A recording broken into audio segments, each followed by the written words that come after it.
یہ ویڈیو دیکھو, اس کے بعد بات کرتے ہیں. شفیع جان صاحب, جو کچھ ہوا وہ معاملہ ہم نے عوام کے سامنے رکھا. حکومت کہہ رہی ہے ہجوم جمع ہو رہا تھا وہاں اور یہ خلاف ورزی تھی عدالتی حکم کی, جس کی وجہ سے عدالت نے ظاہر بلڈنگ تک تو ہمیں نہیں محدود کیا تھا, ہم نے شفا کے ہی ڈاکٹرز کو پمز بھیج دیا اور وہاں پر عمران خان صاحب کا چیک اپ ہو گیا اور بہن نے یہ بتا دیا, جیسے کہ خواجہ صاحب نے بھی ٹویٹ کیا کہ وہ فٹ ہیں, تو اس لیے عدالتی حکم کی ہم نے کوئی خلاف ورزی نہیں کی. آپ جائیں گے کنٹیمپٹ کا معاملہ لے کر؟ سب سے پہلے صدر صاحب آپ کا شکریہ. کل رات کو جو ہوا, حکومت نے سپریم کورٹ کی آرڈر جو کہ ملک کی سب سے بڑی عدالت ہے اس کے ایک حکم نامے کو ردی کے ٹوکری میں پھینکا. یہ ایک کھلواڑ کیا گیا ہے سپریم کورٹ کے فیصلے کے ساتھ اور عمران خان صاحب کی صحت کے ساتھ. بالکل ہم کنٹیمپٹ آف کورٹ پہ جائیں گے. جو یہ ایک بیانیہ اس وقت بلڈ کرنے کی کوشش کر رہے ہیں کہ وہاں پہ لوگ تھے, وہاں پہ تحریک انصاف کا کوئی ورکر موجود نہیں تھا. جتنی ذمہ داری اس بار تحریک انصاف کے ورکرز نے, لیڈرشپ نے, عہدیداروں نے, پارلیمنٹیرینز نے شو کی ہے, اس کی مثال پہلے نہیں ملتی, کیونکہ یہ عمران خان صاحب کی صحت کا سوال تھا. دیکھیں بات بڑی واضح ہے کہ جو آرڈر تھا وہ شفا لے جانے کا تھا, پمز لے جانے کا نہیں تھا. وہ آرڈر یہ نہیں تھا کہ آپ شفا کے ڈاکٹر کو پمز لے آئیں. دیکھیں ڈاکٹر فیصل جو ان کا ذاتی نالج ہے, جن کا آرڈر میں ذکر ہے کہ ذاتی ڈاکٹر ان کے ہمراہ ہوگا, ان کو تو ملوایا ہی نہیں گیا. ان کی بہن ڈاکٹر عظمیٰ ان کے ہمراہ تھی, کوئی ٹیسٹ نہیں کروایا گیا, صرف بلڈ پریشر چیک کیا گیا اور آنکھ کے لیے ایک انجیکشن استعمال ہوئی. اس کے علاوہ وہاں پہ کوئی ایسی ٹریٹمنٹ نہیں ہوئی. اب یہ کہتے ہیں کہ ہم رپورٹس لے کے جائیں گے سپریم کورٹ کے سامنے, تو کس چیز کی رپورٹ لے کے جائیں گے؟ بلڈ سیمپل تو آپ کہیں بھی لے سکتے ہیں. میں یہاں پہ بیٹھا ہوں, آپ کراچی بیٹھے ہیں, آپ بلڈ سیمپل لے لیں اور آپ شفا بھجوا دیں. دیکھیں بات بڑی واضح ہے کہ جو حکم نامہ تھا سپریم کورٹ کا, یہ توہین عدالت کے مرتکب ہو چکے ہیں اور ہم کنٹیمپٹ آف کورٹ میں یہی پلی اختیار کریں گے کہ ملک کی سب سے بڑی عدالت نے ایک فیصلہ دیا, ملک کی سب سے بڑی عدالت کے 3 ججز نے انصاف پہ مبنی فیصلہ دیا اور حکومت نے اس کو ردی کے ٹوکری میں پھینکا. شفیع صاحب, جو عدالتی فیصلہ تھا اس کے علاوہ بھی جو عمران خان صاحب کی کوئی انزائٹی کا مسئلہ ہے, دیگر معاملات ہیں, قید تنہائی میں رکھنے کی وجہ سے وہ حکومت نے پاسداری نہیں کی, اس حوالے سے آپ عدالت جائیں گے. مگر ایک بات جو عظمیٰ خان صاحبہ نے کہی کہ وہ فٹ ہیں, انہوں نے خود نے بلڈ پریشر چیک کیا, وہ ٹھیک تھا, آئی سائٹ امپروو ہو رہی ہے, کیونکہ بہت ساری قیاس رائیاں پیدا ہو جاتی ہیں. بہت سارے ایسے یوٹیوبرز ہیں جو عمران خان صاحب کی صحت کو لے کر ایسی باتیں کر دیتے ہیں, ان کے ظاہر بہت سے چاہنے والے ہیں جن میں تشویش کی لہر دوڑ جاتی ہے. یہ اطمینان ہوا پارٹی کو بھی کہ ان کی صحت بہتر ہے اور دیگر معاملات ہے حکومت کو ٹھیک کرنے چاہیے کہ انہیں تنہا نہ رکھا جائے, فیملی سے ملوایا جائے. دیکھیں شاہزیب صاحب, جو رپورٹ جمع ہوئی جو ایک سرکاری میڈیکل بورڈ تھا جس میں تحریک انصاف کی کوئی انپوٹ نہیں تھی, اس رپورٹ کی روشنی میں سپریم کورٹ نے فیصلہ دیا اور اس رپورٹ میں انزائٹی کا ذکر تھا, بلڈ پریشر کا ذکر تھا, دل کی مرض کا ذکر تھا اور آنکھوں کے جو پہلے سے ایشو بنا ہوا تھا اس کا ذکر تھا. دیکھیں صرف کل بلڈ پریشر چیک ہوا اور بلڈ پریشر ان کا اس وقت نارمل تھا.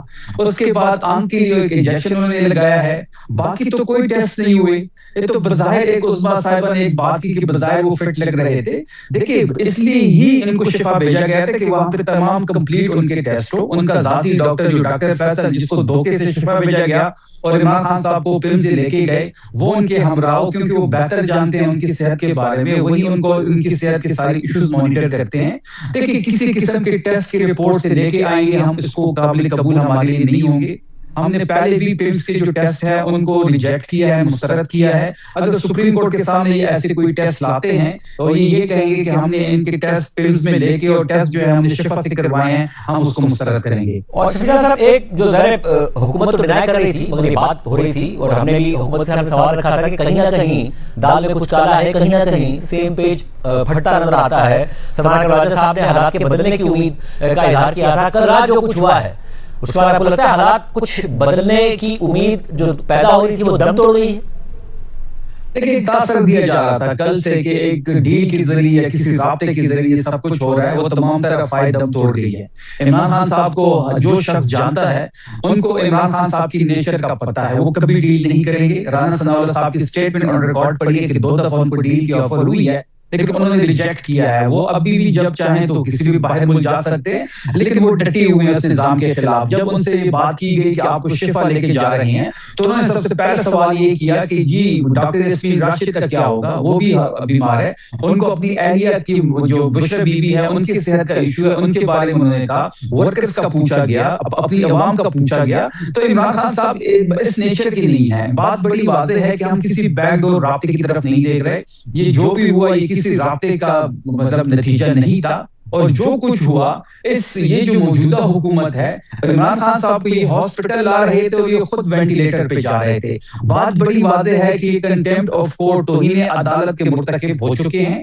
ججز کی توہین ہوئی ہے، ملک کی سب سے بڑی عدالت کی توہین ہوئی ہے، ایک انصاف میں مبنی فیصلے کی توہین ہوئی ہے. یہ تمام تر چیزیں ہم کورٹ کے سامنے رکھیں گے اور کورٹ سے ہم یہ امید کرتے ہیں کہ وہ توہین عدالت ان پہ لگائے گی. اور شہزاد صاحب، ایک جو معاملہ تھا وہ آپ کے احتجاج کا تھا جو 27 ستمبر کا آپ نے اناؤنس کیا ہے. اب تو عظمیٰ خان صاحبہ نے کہا کہ سہیل آفریدی صاحب کو کے لیے پیغام بھیجا ہے کہ اس کو اور اپنا مومنٹم بڑھا دیں. سہیل آفریدی صاحب کے لیے میں نے 20 لاکھ کہا تھا، اب جو ہمارے سپورٹر سے حالات دیکھ رہے ہیں 40 لاکھ لوگ آئیں گے. دوسری طرف وزیر اعظم کی طرف سے مذاکرات کی آفر ہے. کیا مذاکرات انگیجمنٹ کی طرف جائیں گے یا آپ سڑکوں کی طرف ہی جائیں گے؟ اب سڑکوں کی طرف ہی جائیں گے انشاءاللہ. دیکھیں بات بڑی واضح ہے، کل آپ نے جذبات دیکھے ہوں گے، سوشل میڈیا دیکھا ہوگا، میڈیا دیکھا ہوگا، پاکستانی عوام اس فیصلے کو ویلکم کر رہی تھی، پھول نچھاور ہو رہے تھے اس راستے پہ جس راستے پہ عمران خان صاحب نے آنا تھا. لوگ آتش بازی کر رہے تھے. پھر جو رات میں ہوا تو یہ اب نفرتیں بڑھنے لگی ہے. جو ہماری موومنٹ ہے اسٹریٹ موومنٹ، وہ کل ہم ضلع ہنگو میں کر رہے ہیں، آفریدی صاحب لیڈ کریں گے. پھر اگلے دن ہم نے بدیر جانا ہے. جو ہماری لانگ مارچ ہے، جو ہم 20 لاکھ لوگوں کی بات کر رہے ہیں، اس واقعے کے بعد 20 لاکھ سے زائد لوگ ہمارے ساتھ ہوں گے 27 ستمبر کی صبح. جہاں تک مذاکرات کی بات ہے، دیکھیں شہزاد صاحب، اس ماحول میں کیسے بات چیت ہوگی، کس سے بات چیت ہوگی، کس پہ اعتبار کیا جائے گا؟ اعتماد کا فقدان تو آپ کے سامنے ہے. اس ماحول میں تو کوئی اس بات چیت جو ایک تحریک انصاف کے اندر ایک دھڑا موجود ہے جو اس چیز کے حامی تھے کہ بات چیت سے مسئلہ حل کیا جائے، اب وہ بھی ہینڈز اپ ہو چکے ہیں. جو اس کل رات ہوا اس کے بعد نفرتیں مزید بڑھی ہیں. اس کے بعد جو ہے وہ لوگ جو مذاکرات کے حامی تھے اب وہ بھی سڑکوں کے حامی نظر آ رہے ہیں.